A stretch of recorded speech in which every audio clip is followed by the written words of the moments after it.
Currently, famine, IPC Phase 5, exists in Gaza Governorate, and across the Gaza Strip as a whole, over 500,000 people are facing catastrophic conditions.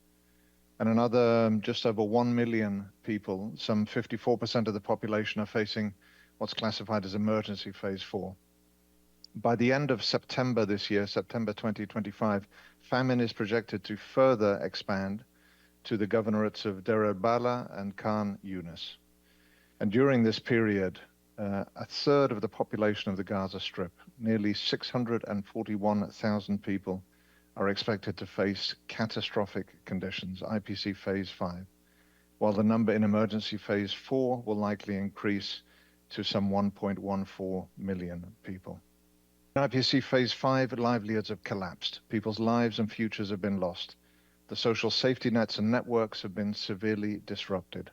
Widespread malnutrition, untreated illness, collapsing health and food systems, deteriorating water, sanitation, and hygiene conditions are all resulting in extreme conditions and excess mortalities. And I would simply stress and underscore that the message of the analysis that you read in the report is that we are in a race against time, that every effort must be made for immediate and decisive action to prevent further loss of life and alleviate suffering.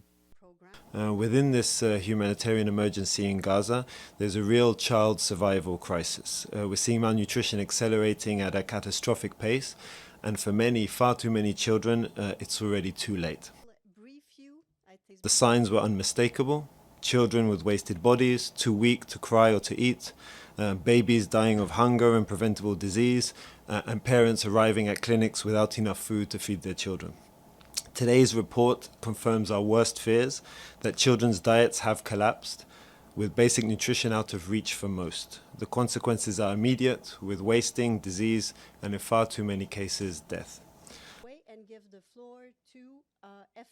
And it's important to emphasize that children are starving not because food doesn't exist, but because aid cannot reach them in time. They are additionally vulnerable as the health system is collapsing, safe water is scarce, and diseases like diarrhea and respiratory infections, which are normally mild for most children, are now life-threatening due to malnutrition. Thank you. Can you hear me okay? Yes. Okay, thank you. In June and July, nearly 40% of pregnant and breastfeeding women are estimated to be acutely malnourished, with 1 in 5 babies born underweight or prematurely. Thank you.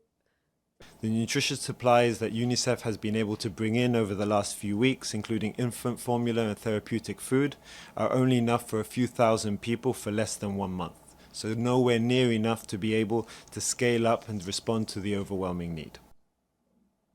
Maybe if I could just... This really is a race against time, against starvation, and every hour matters. Now we must collectively act to protect the youngest victims of this conflict. Their survival ultimately depends on the political will to immediately avert what is a man-made crisis. Samir El-Hawari, who is UNICEF's acting deputy. What we're witnessing right now is the most significant deterioration of food security conditions and nutrition conditions since the IPC began its analysis of Gaza. What we have in Gaza right now demands a response on a scale and urgency we have not seen before.